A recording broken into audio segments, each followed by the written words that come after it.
Halo Sobat Sketsa, ketemu lagi bersama saya Semi Bastian di Sketsa Pemilu. Dan hari ini tepatnya 5 hari menjelang masa kampanye Pilpres 2024. Tepatnya tanggal 28 November sampai dengan 10 Februari 2024. Nah, kita juga penasaran nih kira-kira akan ada surprise apa di masa kampanye tanggal 28 November hingga 10 Februari 2024 mendatang. Namun sebelumnya seperti biasa di segmen pertama kita akan sama-sama melihat grafis. Yang pertama kita akan sama-sama menyaksikan elektabilitas dari ketiga calon presiden dan wakil presiden Republik Indonesia yang akan berkontestasi di tanggal 14 Februari 2024. Nah, kita akan sama-sama menyaksikan Sobat Sketsa. Ini dia yang pertama, kita akan memberikan informasi mengenai elektabilitas capres versi indikator di tahun 2023. Dan bisa kita lihat bersama-sama, ini sumber dari Indikator Politik Indonesia. Jika warna coklat atau orange ini Prabowo, biru ini Anies, dan juga merah adalah Ganjar.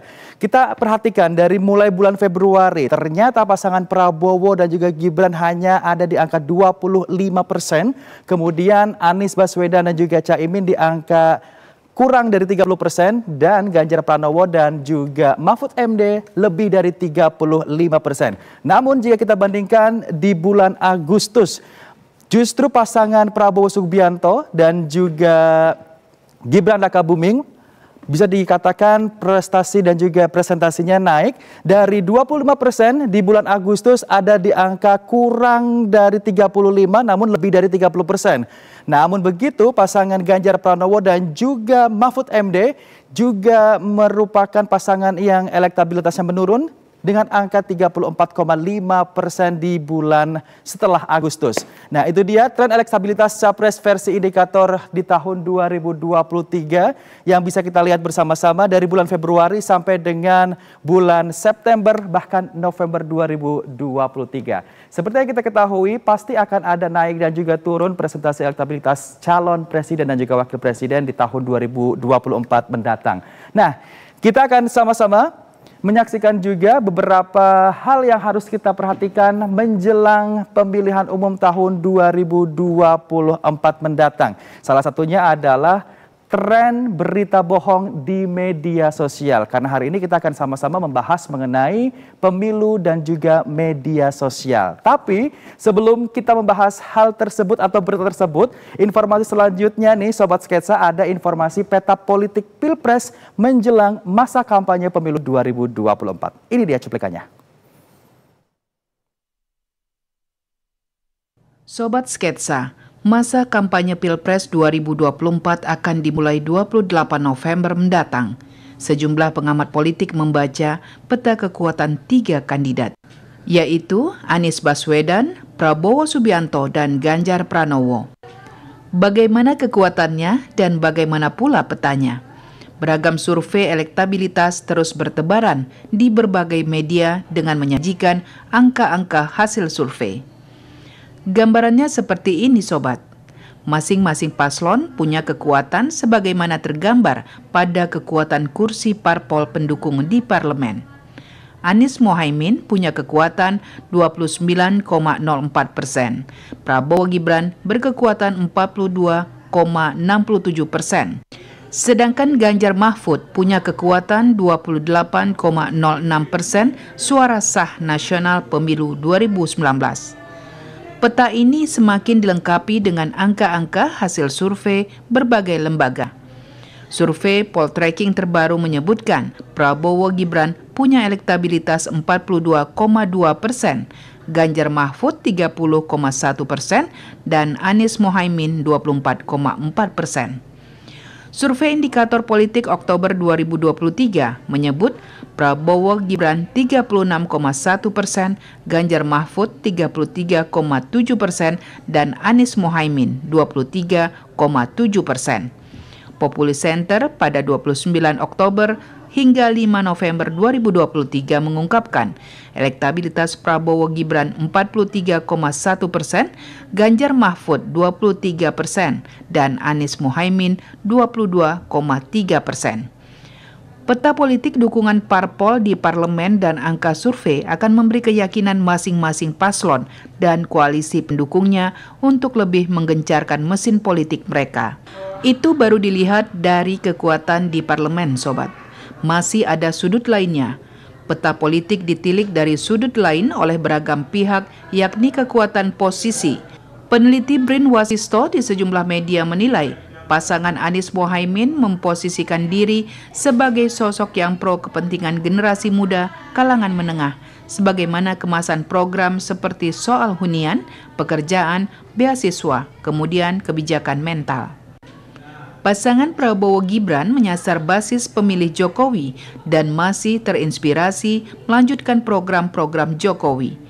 Mereka memperluas jangkauannya mulai dari kartu lansia dan kartu lainnya, lalu hilirisasi, industri, dan pengelolaan sumber daya alam. Ganjar Mahfud yang mulai memposisikan diri sebagai sosok kritis terhadap gangguan demokrasi.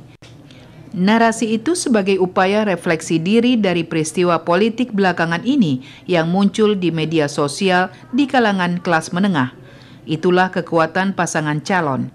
Itulah posisi mereka dalam meraup suara pemilih yang dalam waktu dekat akan terus disuarakan di masa kampanye.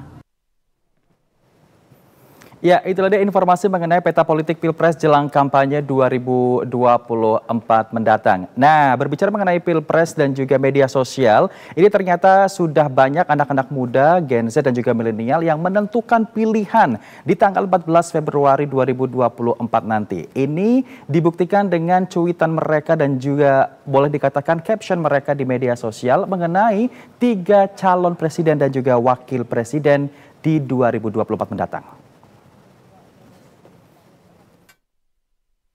Bentuk partisipasi netizen jelang pemilu 2024 tidak hanya tercermin dalam komentar dan postingan, tetapi juga melalui polling daring yang diadakan oleh sejumlah platform media sosial.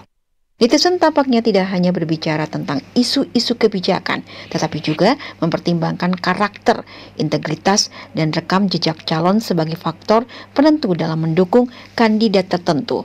Meskipun baru akan digelar pada 14 Februari 2024, netizen sudah memilih calon presiden yang mereka jagokan.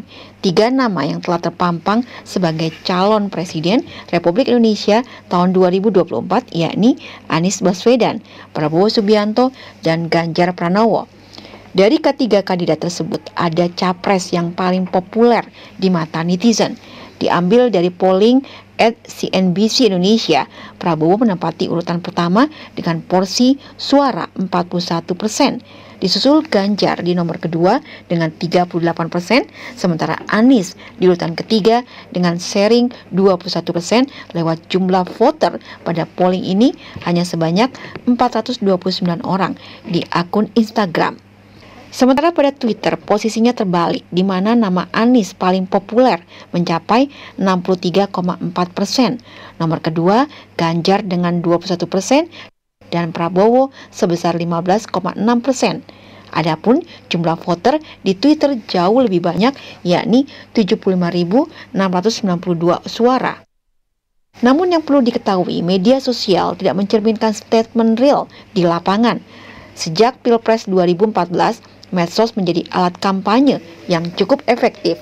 Setiap capres menggunakan akun media sosial untuk menunjukkan prestasi masing-masing dan menggait pemilih. Menurut data dari We Are Social, pengguna aktif media sosial di Indonesia sebanyak 191 juta orang pada Januari 2022. Jumlah itu telah meningkat 12,35% dibandingkan pada tahun sebelumnya yang sebanyak 170 juta orang. Popularitas masing-masing capres juga berbeda di antara platform yang ada. Iya, Sobat Sketsa, media sosial dijadikan sebagai alat untuk kampanye para calon presiden dan juga wakil presiden yang akan mengikuti kontestasi pemilu 2024 mendatang. Nah, berbicara mengenai media sosial, sepertinya nggak afdol kalau kita nggak berbicara mengenai konten-konten menarik ketiga calon presiden dan wakil presiden yang sampai detik ini mereka masih mempromosikan diri agar masyarakat Indonesia memilih mereka. Nah, namun dari semua konten atau perang konten yang sudah dilakukan, kira-kira siapa yang paling menarik? Ini dia liputannya. Berdasarkan aturan Komisi Pemilihan Umum melalui PKPU nomor 15 tahun 2023 tentang kampanye pemilu 2024, jadwal kampanye pemilu 2024 baru akan dilaksanakan pada 28 November 2023 sampai 10 Februari 2024. Namun nyatanya kampanye di media sosial sudah lebih dulu curi start, hingga akhirnya perang di medsos pun dimulai. Riuh rendah percakapan warganet di media sosial tentang pemilu 2024 telah berkembang masif saat ini. Adakah kebijakan pengawasan digital yang ketat dan terintegrasi? Pesatnya penetrasi media sosial berpengaruh banyak terhadap perubahan interaksi sosial masyarakat. Kita dapat melihat bagaimana percakapan yang berkembang di dunia maya memiliki relasi overconnected dengan interaksi sosial di dunia nyata. Indonesia tercatat sebagai negara dengan populasi pengakses internet ke-7 terbesar di dunia saat ini. Penetrasi pengguna internet Indonesia mencapai 73,7% atau sekitar 196,7 juta pengguna, naik dari 64,8% dari tahun 2018.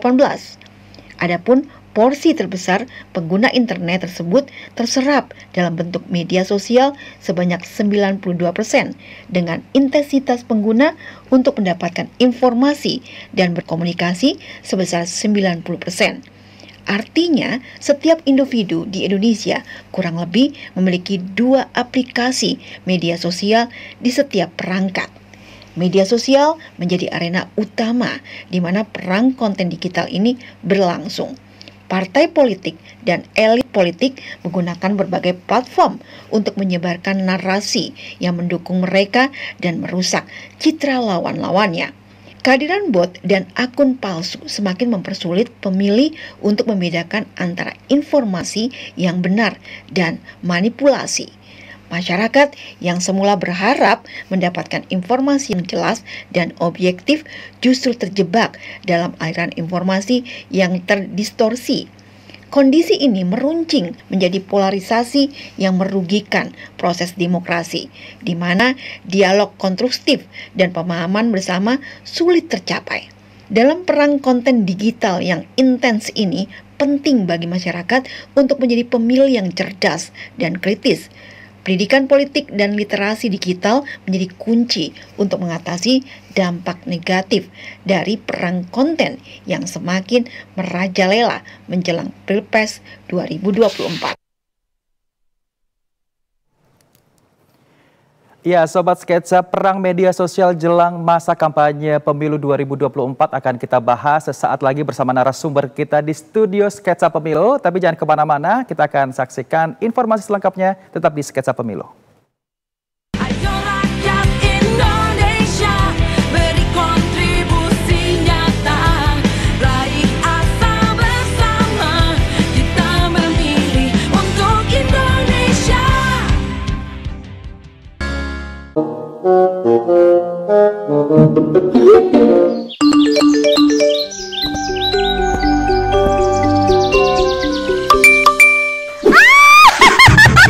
Yes! Jos! Hasil hitung suara Mak Caleg menang! Buah pisang, buah kedondong. Yang menang boleh dong sombong. Lihat. Mak Caleg si paling jos. Bakso, bikinkan bakso untuk semua orang sedesa. Hari ini adalah kemenangan Mak Caleg. Hidup Mak Caleg. Hidup Mak Caleg. Woi. Yang bilang Mak Caleg menang itu siapa? Jangan sembarangan ya kamu ya. Coba ini buktinya. Lihat. Alah, itu cuma berita hoax. Jangan dipercaya. Penghitungan suara juga belum. Kok sudah ada pengumumannya? Halo.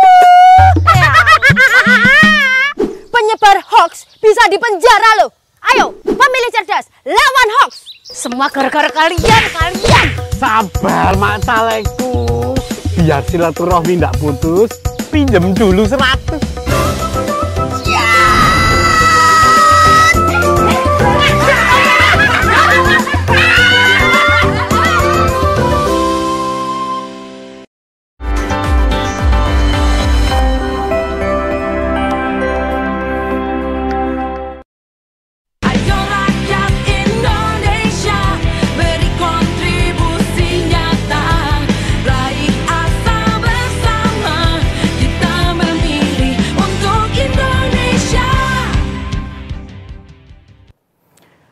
Hari ini kita akan membahas mengenai perang media sosial jelang masa kampanye pemilu 2024 dan di studio Sketsa Pemilu sudah kedatangan bestie kita, asik, anak muda yang menyuarakan aspirasinya dan sudah ada Mbak Rana Anis selaku jubir muda Timnas Amin. Ya. Selamat sore Mbak. Selamat sore, terima kasih atas kesempatannya memberikan ruang untuk anak muda berbicara di sini. Luar biasa Mbak, ini berbicara mengenai anak muda dan juga media sosial. Nah apalagi kita tahun-tahun ini 2023 akhir sampai dengan 2024 awal adalah tahun-tahun pemilu nih Mbak. Sebenarnya sesuai dengan topik kita perang media sosial jelang pemilu 2024. Nah apa sih sebenarnya pengaruh media sosial terhadap pemilu 2024 mendatang? Baik, Mas Emi, terima kasih. Jadi sebenarnya anak-anak muda sekarang ya memiliki kemewahan untuk bisa bersuara, memberikan gagasannya lewat media sosial. Entah mungkin itu bisa kita sebutkan Instagram, TikTok, atau juga Twitter yang kita sebut X sekarang ya. Jadi kemewahan-kemewahan itu akhirnya mendorong baik teman-teman yang peduli, baru peduli, tidak peduli, dan mau peduli. Itu sih kurang lebih. Dan kalau misalnya kita bahas pentingnya, ini sangat-sangat penting. Karena seperti kita ketahui bersama bahwa pemilih muda itu mencakup 52% dari total DPT. Sekitar 6.000 itu 17 tahun dan sisanya itu 17 sampai 30 tahun. Jadi itu sangat penting karena kita punya kekuatan untuk memilih pemimpin salah satunya lewat ruang media sosial ini. Nah, ini menarik nih, berbicara mengenai media sosial sendiri, Mbak Rana tadi mengatakan bahwa jadi anak muda jangan apatis, menyuarakan suaranya untuk negara yang lebih baik. Tapi kenyataannya di luar sana ada beberapa survei yang mengatakan bahwa anak muda enggan untuk menyuarakan aspirasinya karena takut ditahan lah atau kemudian diciduk lah dan lain sebagainya. Dan banyak yang mengatakan bahwa ini katanya negara demokrasi tapi kok nggak demokrasi. Saya pengen menyuarakan suara saya tapi kok tiba-tiba diciduk. Nah tanggapan Mbak Rana sendiri seperti apa? Oke, jadi prinsipnya adalah kami diberikan sosialisasi, kami diberikan pemahaman bahwa kita boleh punya pilihan tetapi jangan menyebarkan kebencian. Nah biasanya kan ketakutan-ketakutan itu memang kalau misalnya ada indikasi-indikasi misalnya menyerang atau melemahkan atau mengejek dan pasti menyebarkan hoax. Jadi sebenarnya kalau misalnya kita bisa menyebarkan informasi yang positif, informasi yang edukatif, dan jangan lupa nih, spesialnya anak muda adalah informasi yang seru, itu kita bisa kok merangkum teman-teman muda, teman-teman yang mungkin kurang peduli tetapi jadi peduli karena bisa kita bilang sekarang di TikTok ya, konten-konten politik itu nggak selalu yang serius dengan menggunakan nada-nada yang misalnya serem gitu. Banyak konten-konten politik tuh yang akhirnya seru, asik, yang akhirnya membuat teman-teman yang mungkin tadinya belum peduli akhirnya kayak oh ternyata politik itu bisa seru kok, politik itu bisa asik kok, tetapi tetap punya substansi yang bermanfaat gitu sih. Betul, jadi stigma politik yang menyeramkan itu pudar dengan adanya media sosial saat ini ya Mbak ya. Ini juga menarik, tadi Mbak Rana mengatakan bahwa hoax juga harus dihindari, apalagi masa-masa pemilu seperti ini, berita bohong dan lain sebagainya. Data yang kami dapatkan dari Kominfo ada 11.642 konten hoax, di mana 2.111-nya itu hoax tentang isu pemerintahan dan 1.373 hoax mengenai isu-isu politik, apalagi tahun-tahun politik seperti ini nih Mbak.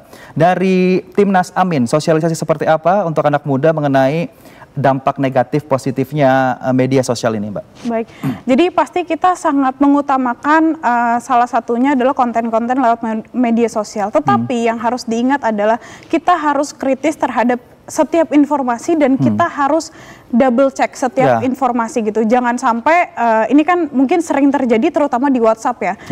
Forward itu yang akhirnya membuat hoax itu cepat untuk tersebar gitu. Makanya kita selalu dibilang untuk setiap ada informasi kita lihat dulu. Jangan cepat terpancing, jangan cepat mau menyebarkan asal seru aja gitu. Itu nggak bisa karena kita itu punya tanggung jawab, terutama anak muda. Anak muda tuh punya tanggung jawab kalau misalnya sekali dia menyebarkan hoax itu kan pasti ada krisis kepercayaan dari lingkungannya gitu. Jadi itu kan bakal berdampak panjang. Makanya kita selalu diberikan pemahaman, selalu paham bahwa menyebarkan hoax itu sebenarnya tindakan kriminal secara online. Itu sih yang harus sangat dipikirkan karena bisa jadi kita tidak pernah tahu bahwa berita hoax bisa saja merugikan orang lain baik secara fisik maupun secara non fisik gitu kan. Oke. Nah, ini kalau berbicara media sosial juga, beberapa waktu lalu KPU mensosialisasikan tentang atau lagi menggodok aturan bermain media sosial untuk masyarakat Indonesia. Nah, dari Mbak Rana sendiri selaku Timnas Amin, kira-kira poin apa yang menjadi concern Mbak Rana mengenai penggodokan apa ya boleh dikatakan aturan main medsos ini sama KPU dari mengingat pemilu-pemilu sebelumnya? Oke, sebenarnya sih kami ya dari Timnas Amin terutama anak-anak mudanya kita tidak terlalu khawatir dengan aturan-aturan yang mau dibuat karena selama ini pun kami selalu berusaha untuk menyebarkan konten-konten yang punya substansi, konten-konten yang positif dan kami yakin kok kebebasan berpendapat itu adalah hak dasar setiap manusia gitu. Bahkan itu ada di Undang-Undang Dasar kita kan memang di pasal 28 gitu untuk kebebasan berserikat dan berkumpul, mengeluarkan pikiran secara lisan maupun tulisan. Jadi kita yakin bahwa berpendapat adalah hak kita, tetapi gimana kita menggunakan pendapat kita lewat tools-tools yang ada. Jadi nanti apapun aturannya kita terima dan tidak ada kekhawatiran karena ya kita akan ikuti aturannya dan berkreativitas dengan apa yang diperbolehkan gitu sih. Nah, berbicara mengenai konten juga, saya juga kepo ini kontennya dari Pak Anies sama Caimin. Nah, karena mereka mungkin mengetahui strength-nya mereka yaitu di diksi, sehingga mereka sering menggunakan apa namanya konten-konten quotes setiap harinya agar mungkin masyarakat Indonesia lebih semangat atau seperti apa. Tapi ada di lain sisi mengatakan bahwa the power of diksi akhirnya menjadi serangan-serangan kubu lain untuk mengatakan ABCDFG. Pandangan Mbak Rana seperti apa? Iya, jadi sebenarnya memang kalau dibilang kelebihan kita diksi sih kita sangat senang ya karena sebenarnya banyak diksi-diksi yang sebenarnya spontan gitu, nggak kita terlalu pengen setting atau gimana, itu memang spontan dari Pak Anies dan Caimin sendiri gitu dan memang kan media sosial kita banyak ya gitu yang menyalurkan hal-hal itu. Contoh selain media sosial pribadi Pak Anies dan juga Caimin, ada juga namanya the spokesperson, jadi itu khusus untuk teman-teman di seluruh wilayah Indonesia, perwakilan-perwakilan untuk bisa berbicara gagasannya. Lalu kita punya komunitas anak muda nih dari di bawah Timnas Amin gitu, ada Ubah Bareng. Nah, di Ubah Bareng itu kita selalu promosi-promosi konten-konten yang menarik, quotes-quotes yang menarik. Misalnya Caimin seringkali dengan apa Pak kata-kata hari ini gitu kan. Jangan ketawa sebelum ngopi, itu misalnya sangat spontan gitu. Terus misalnya Pak Anies juga kata-kata hari ini pinjam dulu 100 kayak gitu. Dan misalnya juga di Ubah Bareng sendiri kita suka mempromosikan kata-kata yang memang bagus gitu buat anak muda, seperti yang Pak Anies selalu bilang, anak muda minim pengalaman, jadi dia tidak menawarkan masa lalu tapi menawarkan masa depan misalnya. Itu kan kata-kata penyemangat untuk anak muda yang sangat melekat di hati anak-anak muda sebenarnya gitu sih. Mbak Ran, apakah dengan konten ini sebenarnya agak sedikit satir juga untuk anak-anak muda khususnya di Indonesia yang banyak mengatakan bahwa survei mengatakan tingkat literasi anak muda itu kurang, ya kan, bahkan tidak ada 50%. Apakah dengan adanya konten seperti ini Pak Anies dan juga Caimin ingin mengajak anak muda untuk lebih banyak membaca lagi? Karena kan mereka quotes-nya kan berupa tulisan ya kan, kadang-kadang di media sosial lain. Gimana Mbak? Ya, saya yakin akan hal itu karena sebenarnya Pak Anies dan Caimin selalu menghimbau anak-anak muda gitu untuk kita boleh bermain media sosial, tapi jangan sampai kita terlena dengan hal itu. Tetap buku adalah jendela ilmu dan kita harus rajin-rajin membaca gitu. Bisa dilihat Pak Anies maupun Caimin masih membawa buku kemanapun gitu. Jadi pesan-pesan itu untuk anak muda. Mungkin anak muda memang lebih suka konten yang minim tulisan gitu. Tetapi itulah yang harus menjadi dorongan buat kita. Oke, kontennya seru tapi dibaca juga gitu. Oke, jadi ada orang di balik layar juga yang boleh dikatakan meramaikan konten-konten media sosial pasangan dari Pak Anies Baswedan juga Caimin. Nah, terus berbicara mengenai media sosial, banyak yang mengatakan bahwa ternyata masyarakat sekarang itu lebih percaya sama informasi yang beredar di media sosial. Dan bahkan riset yang kita dapatkan, lebih dari 70% masyarakat itu percaya informasi, apalagi informasi politik dari media sosial.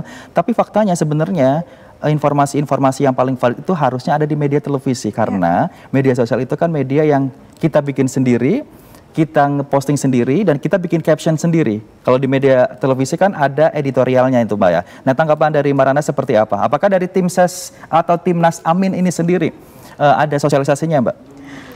Kita selalu mensosialisasikan dan menyebarkan kepada teman-teman bahwa memang saat ini kita masih dalam transisi gitu. Mungkin sebelumnya kita punya media televisi dan sekarang kita punya media sosial, pasti dalam transisinya kita butuh banyak pembelajaran gitu. Tetapi itu yang sekarang menjadi PR kita bersama supaya teman-teman itu bisa paham bahwa media sosial itu merupakan tanggung jawab gitu.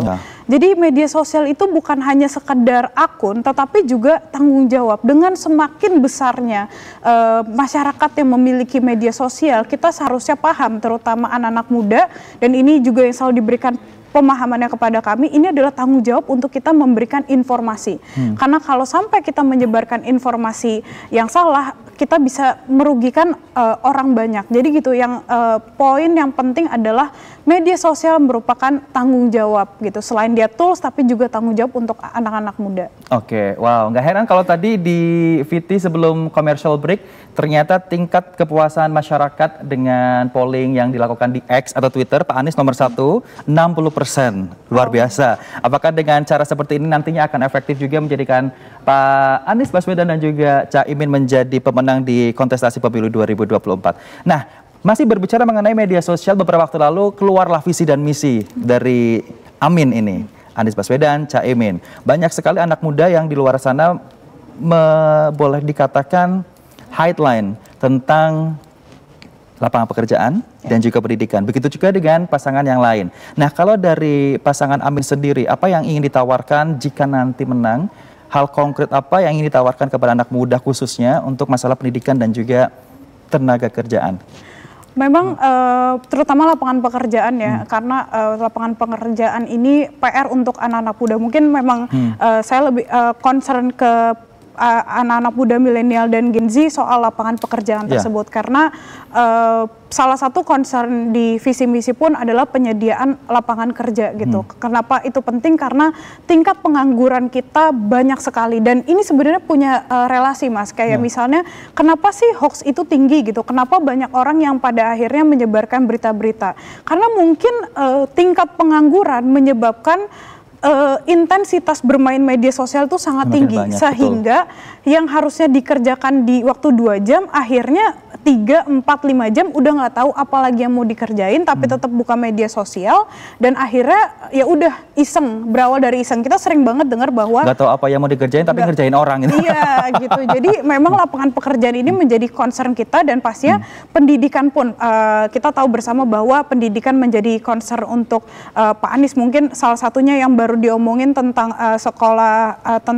sekolah swasta ya, sekolah negeri dan sekolah swasta. Jadi pendidikan ini udah pasti, tapi lapangan pekerjaan ini menjadi permasalahan yang bisa jadi efek domino gitu. Jadi itu yang mungkin kita juga, anak-anak muda kan sering banget ngonten kayak misalnya berangkat kerja, ngopi gitu kan. Jadi mungkin yang kita nggak tahu kan orang-orang yang mungkin belum memiliki pekerjaan dan akhirnya stres, lalu punya isu baru, yaitu isu kesehatan mental. Jadi memang Pak Anies selalu bilang bahwa, dan Pak Caimin juga selalu bilang bahwa kita harus menyelesaikan masalah dari hulu ke hilirnya gitu sih.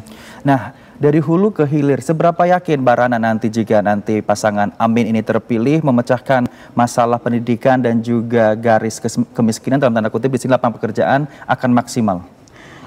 Itu tertuang salah satunya di 8 jalan perubahan ya, di visi misi. Jadi itu adalah komitmen kami gitu, kemiskinan, lalu juga lapangan pekerjaan, lalu juga pendidikan. Jadi apa yang tertuang menjadi komitmen kami, dan akan juga segera dirilis ya program-programnya, dan Pak Anies kan selalu bilang kayak kita akan selalu buktikan dengan prestasi dan kenyataan. Oke, kita akan buktikan dengan prestasi dan kenyataan. Nah, kita agak sedikit balik ke belakang lagi nih Mbak Rana.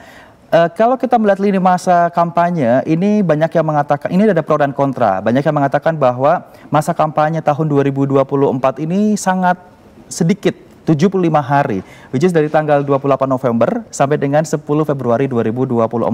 Nah, dari Timnas Amin ini sendiri, bagaimana menggunakan waktu yang tidak banyak seperti tahun 2009 lalu dengan adanya masa 75 hari kampanye di media sosial?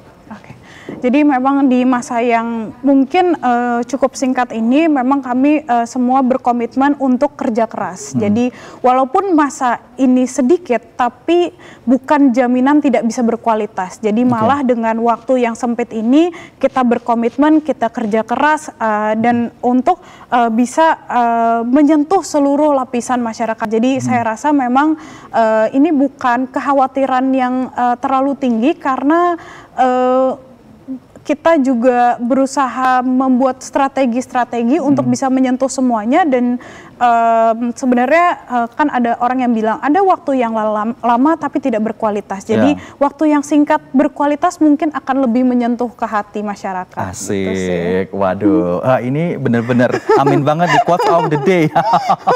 Nah, Mbak Rana, ini berbicara mengenai tadi lini masa kampanye. Ada dua statement. Yang pertama, anak muda mengatakan bahwa bagaimana kita bisa mengenal lebih dalam sama calon presiden dan wakil presiden yang akan kita pilih, sementara waktu pengenalannya itu sebentar, 75 hari. Kalau kita compare ke 2019 itu bahkan beratus-ratus hari, berbulan-bulan lamanya. Terus kemudian dari pakar-pakar politik mengatakan bahwa untuk apa yang tadi Mbak Rana katakan, untuk apa lama-lama, toh lama-lama seperti 2019 banyak polarisasi. Nah, dari tim Amin sendiri lebih baik banyak atau tahun 2024 ini emang yang paling efektif waktunya?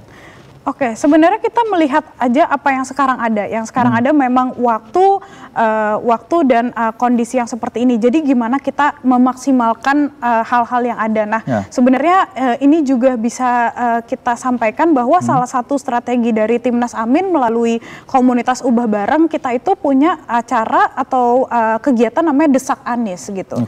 Jadi Desak Anies itu adalah program di mana... Ini hal yang positif tapi ya, desak. Betul, kita mendesak untuk hal yang baik, yaitu Pak Anies kita tempatkan di tengah, lalu ada anak muda, kita biasanya mengundang 100 atau lebih anak muda, lalu satu persatu kalau bisa ya, kalau enggak mungkin 50%-nya satu persatu duduk di depan Pak Anies dan bertanya semua hal yang ingin ditanyakan, apapun yang ingin ditanyakan. Nah, ini pun kita adakan, kita rencananya sudah di Jakarta, lalu juga di Jogja, dan rencananya kita juga ingin berkeliling menemui anak-anak muda lainnya. Ini salah satu cara gimana kita memanfaatkan waktu tapi tetap mengutamakan kualitas dan kreativitas gitu. Kapan lagi bisa bertanya langsung ke capres gitu. Jadi mungkin biasanya dari media sosial, biasanya nonton di TV, ini bisa langsung menanyakan gitu. Apapun, misalnya Pak gimana kemiskinan, Pak gimana waktu di Jakarta, Pak ini dan Pak itu gitu. Jadi ini adalah salah satu contoh konkret kami memanfaatkan waktu dengan maksimal, kreatif dan juga berkualitas. Nah, apakah dengan cara ini dirasa efektif untuk memikat para pemilih, terutama pemilih 2024 yang notabene tadi Mbak Rana mengatakan 52% di tahun 2024 nanti? Memang selain cara-cara lain, Desak Anies ini kami rasa cukup efektif. Karena biasanya hal-hal yang ditanyakan berbeda dengan hal-hal yang ditanyakan misalnya di acara-acara formal. Jadi banyak pertanyaan-pertanyaan informal pun yang ditanyakan kepada Pak Anies ataupun Pak Imin juga. Jadi itu kan salah satu kelebihan anak muda. Anak muda itu akan merasa dekat jika disentuh secara langsung. Nah, ini jadi cara ini yang kita pengen menyentuh anak-anak muda itu secara langsung dan juga menunjukkan bahwa kita bisa beraspirasi apapun tanpa harus takut gitu. Nggak mungkin ditangkap di tempat tuh, nggak mungkin. Kayak apapun bisa ditanyakan ke Pak Anies saat itu gitu sih. Jadi akan efektif sih menurut. Jadi boleh dikatakan nanti jika Pak Anies menjabat sebagai presiden dan juga Caimin jadi wakil presiden, dikatakan akan menjadi presiden dan wakil presiden yang nggak baperan nih? Iya, betul. Betul, nggak baperan. Nah sekarang saya mau menanyakan lagi hal-hal yang mungkin beberapa waktu lalu jadi trending topik juga di media sosial, karena ini konteksnya mengenai perang media sosial jelang pemilu 2024 mendatang. Nah, seperti yang kita ketahui, Pak Anies kan selalu yang tadi Mbak Rana katakan juga punya strength di quotes-nya atau kata-katanya atau diksinya gitu kan. Nah, tapi banyak masyarakat yang mengatakan bahwa alah percuma ngomong doang, buktinya mana gitu kan. Itu masyarakat yang mungkin tak kenal maka tak sayang. Nah, apa yang ingin Mbak Rana sampaikan kepada masyarakat yang mungkin belum mengenal Pak Anies? Mungkin itu adalah serangan-serangan yang sudah terlalu sering diluncurkan dan juga sebenarnya Pak Anies sudah sering kali menjawab bahwa beliau selalu menunjukkan dengan prestasi. Kita lihat misalnya sebagai mantan Gubernur DKI Jakarta gitu, kita bisa melihat perubahan-perubahan dan rekam jejak yang Pak Anies laksanakan, misalnya jalur sepeda gitu. Jalur sepeda selain juga mendukung lingkungan, mendorong anak muda, terlepas dari dilanjutkan atau tidaknya ya, tapi itu kan merupakan program Pak Anies gitu. Lalu juga ada jembatan penyeberangan orang, lalu juga Jakarta International Stadium. Menurut saya kalau misalnya hanya kata-kata, bangunan itu tidak bisa dilihat dengan mata. Dan itu sih. Tidak bisa dinikmati masyarakat Jakarta. Betul. Kenyataannya bisa dinikmati sampai sekarang gitu. Oke, ada yang mengatakan juga katanya pola pikir Pak Anies ini out of the box, ya kan, sehingga ada hal-hal di luar yang kita tak duga ternyata tereksekusi juga. Salah satunya adalah visi misi ke depannya Pak Anies jika nanti terpilih menjadi presiden, yaitu tidak memberlanjutkan boleh dibilang program kerja pemerintahan sekarang, berbeda dengan calon-calon yang lainnya. Nah, tanggapan Mbak Rana sendiri, apakah dengan cara seperti ini akan bisa mengatasi semuanya, Mbak?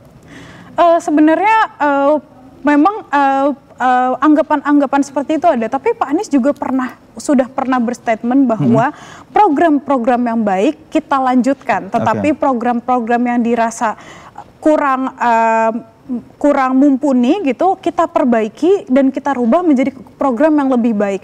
Jadi dilanjutkan atau tidak bukan sebagai konotasi yang negatif, tetapi memang pada akhirnya kita selalu ingin membuat program, membuat kebijakan yang baik untuk masyarakat. Jadi saya rasa memang selain out of the box itu lebih kepada misi untuk bisa mensejahterakan masyarakat, di mana memang melanjutkan program yang baik, yang memang sudah baik, tetapi bisa memperbaiki atau lebih meningkatkan kualitas program-program yang dirasa sebelumnya masih kurang baik gitu sih. Oke. Mbak, berbicara media sosial lagi nih Mbak, apakah dari Timnas Amin ini sendiri anak muda yang terpilih keterkaitan dengan media sosial ini ada tim sendiri atau seperti apa? Kalau misalnya untuk media sosial mungkin memang di beberapa part memang ada tim-tim media sosial khusus seperti Pak Anies memiliki, juga Pak Imin memiliki, dan juga saya rasa pada akhirnya media sosial tadi sih tools dan tanggung jawab gitu. Jadi seperti Ubah Bareng kita punya media sosialnya, spokesperson kita punya media sosialnya, bahkan kita punya satu website, ini berbicara website namanya Gagasan Kita gitu. Jadi ini kita keluarkan gagasan kita, di mana di situ ada isu-isu, berbagai macam isu yang juga kita ambil dari apa yang sudah tertuang di visi misi. Jadi anak muda bisa buka Gagasan Kita dan bisa menyampaikan isu-isunya dan bisa menyampaikan masukan untuk isu tersebut. Misalnya isu kesehatan mental, masih dirasa kesehatan mental ini masih kurang difasilitasi oleh negara gitu. Jadi diperlukan klinik atau diperlukan layanan khusus untuk kesehatan mental. Itu bisa langsung dimasukkan di situ dan nanti dilihat oleh tim Pak Anies dan Pak Imin gitu untuk bisa dibaca gitu. Jadi kita sangat memanfaatkan sih. Jadi adanya FGD online ya di situ ya.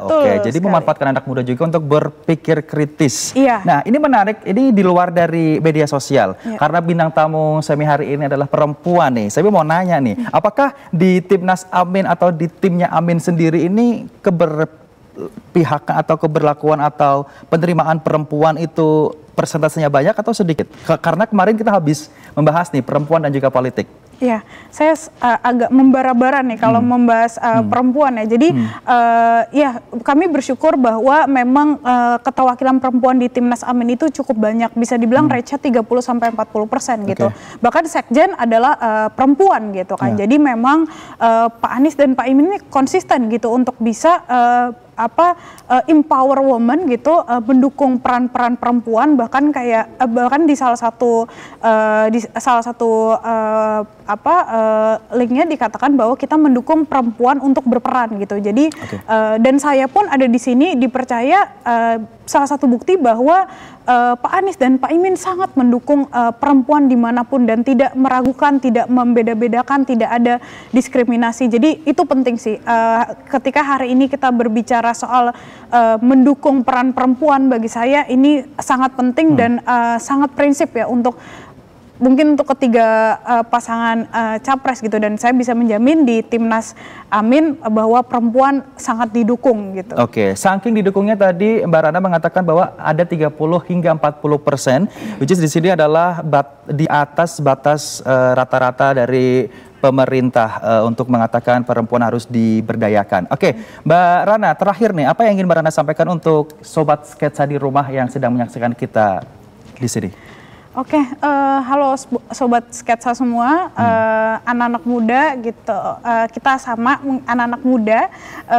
Satu pesan yang ingin saya sampaikan adalah kita sebagai anak muda harus berperan dan harus memilih gitu. Jadi kita anak muda jangan sampai golput gitu, karena dengan golput kita menyanyiakan suara kita yang bisa jadi suara yang kita sumbangkan akan menciptakan sebuah perubahan, dan mungkin sudah saatnya perubahan gitu sih. Wah, statementnya on point, sudah saatnya perubahan. Terima kasih sekali lagi Mbak Rana Anis yang sudah hadir di Sketsa Pemilu. Jangan kapok, nanti kalau bisa di-invite lagi.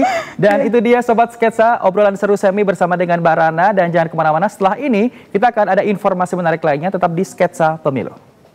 Ayo rakyat Indonesia, beri kontribusi nyata, raih asa bersama, kita memilih untuk Indonesia.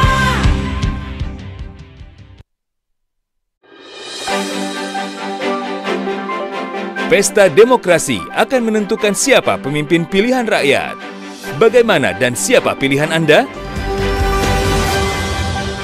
Saksikan Pilihan Rakyat setiap hari pukul 16 waktu Indonesia Barat, hanya di TVRI. Warga Plus 62, pemilu sudah dekat. Sudah pada tahu apa saja tahapan dan jadwal penyelenggaraan pemilu 2024? Simak informasi berikut ini. Pencalonan anggota DPD, pencalonan anggota DPR, DPRD Provinsi, dan DPRD Kabupaten atau Kota. Pendaftaran bakal calon presiden dan wakil presiden. Pengusulan bakal calon pengganti atas hasil pemeriksaan kesehatan. Penetapan pasangan capres-cawapres. Penetapan nomor urut pasangan calon. Masa kampanye pemilu. Masa tenang. Pemungutan suara. Penghitungan suara. Rekapitulasi hasil penghitungan suara.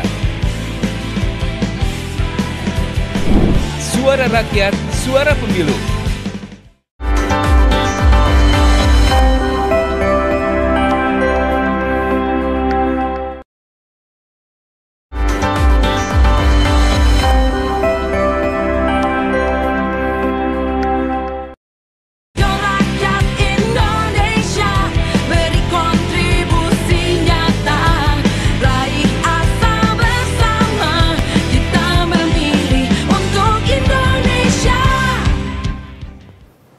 Masih bersama saya Bastian di Sketsa Pemilu, dan Sobat Sketsa, seperti yang tadi diinformasikan bahwa info mengenai hoax ini sangat penting dan sedang diperangi oleh pemerintah. Dan data yang kami dapatkan 1373 ada berita hoax di pemilu tahun 2019 dan juga 2024 ini. Lalu seperti apa kira-kira pusaran medsos di pemilu 2024 mendatang? Ini dia liputannya untuk kamu. Nah, jelaskan Sobat, medsos jadi aktivitas utama dalam berinternet. Makanya penetrasi media sosial berpengaruh banyak terhadap perubahan interaksi sosial masyarakat. Terlebih pengguna medsos didominasi generasi milenial dan generasi Z, sehingga apapun informasi yang tersebar sedikit banyak mempengaruhi preferensi politik pengguna medsos yang didominasi kelompok muda. Medsos seakan menjadi buku utama, bahkan sumber pertama dalam mendapatkan informasi. Tinggal bagaimana penggunaannya untuk mau cek silang atau informasi yang diterima. Presentasinya seberapa bagaimana frekuensinya itu yang jadi pertanyaan besar dalam kontestasi pemilu 2024. Medsos masih menjadi pembentuk pusaran opini. Sebuah artikel di harian Kompas menyebut riuh rendah percakapan warganet tentang pemilu 2024 telah berkembang. The Strategic Research and Consulting memetakan percakapan warganet, percakapan pemilu 2024 menempati urutan kedua dengan raihan 17%, namun sayangnya terkait trust issue. Sementara isu krusial terkait penyelenggaraan pemilu 2024 tidak banyak dibincangkan warganet. Di sisi lain, banyak ditemukan hoaks terkait pemilu. Gerakan anti-hoaks sepertinya perlu dimasifkan mengingat medsos menjadi peringkat yang difavoritkan generasi milenial dan generasi Z. Sementara di media konvensional lain dan terestrial sudah berupaya menekan. Peredaran hoaks serangan di medsos perlu ditangkis di medsos pula. Perlu kerja bersama sobat. Masifnya informasi yang baik di medsos akan meredam panasnya perbincangan di warganet, sehingga mengantisipasi gesekan politik. Pengalaman sudah ada sobat, yakni pemilu 2019. Jadi pelajaran berharga agar tidak lagi terpolarisasi pada hal yang tidak produktif.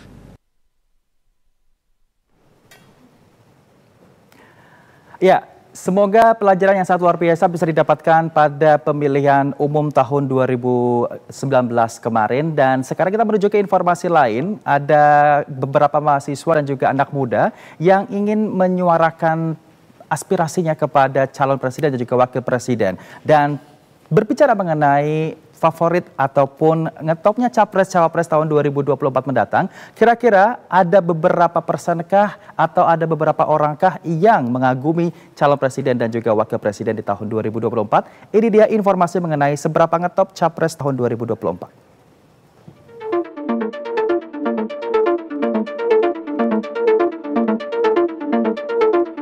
Setiap media sosial rupanya memiliki capres favoritnya. Bila diukur dari jumlah pengikut pada plafon Facebook, akun resmi Prabowo mendominasi secara telak dengan jumlah follower 10 juta.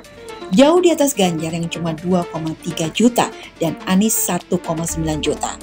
Sosok Prabowo Subianto paling banyak diikuti oleh pengguna Facebook dibandingkan dengan tokoh lainnya dengan 10 juta follower. Prabowo aktif membagikan kegiatannya di Facebook dengan jumlah like ribuan dan komentar ratusan.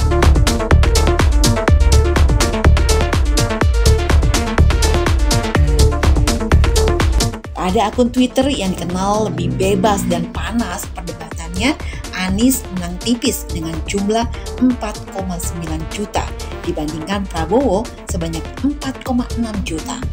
Adapun Ganjar menang pada perlombaan follower di Instagram sebanyak 5 juta, unggul tipis dari Anies 4,9 juta.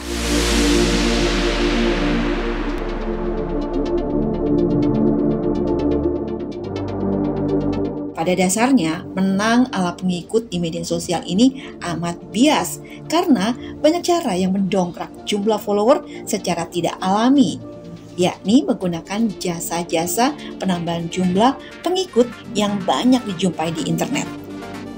Keaktifan para tokoh calon presiden dan calon wakil presiden di media sosial juga tak luput sebagai salah satu upaya kampanye dan meminta dukungan agar berhasil maju ke pemilihan presiden dan wakil presiden di tahun 2024 mendatang.